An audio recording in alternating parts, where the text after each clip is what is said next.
The U.S. pledged $150 million to the Global Resilience Partnership to mobilize funding for Africa and Asia today at the UN climate talks. Cronkite News reporter Eboni Johnson has more on what these climate negotiations can do for Arizona.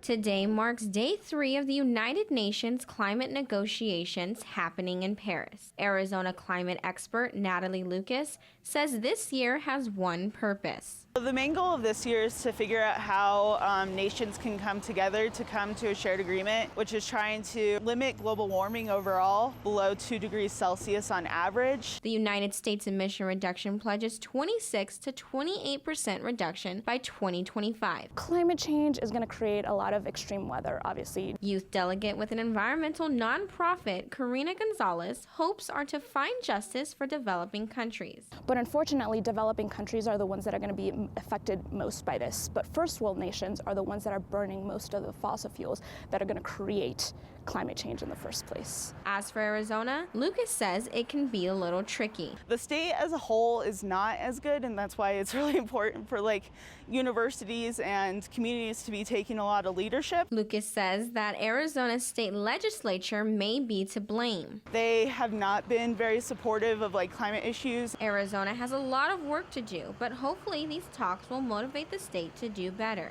In Phoenix, Eboni Johnson, Cronkite News. The UN climate talks are currently underway, with world leaders coming to a final agreement on December 11th.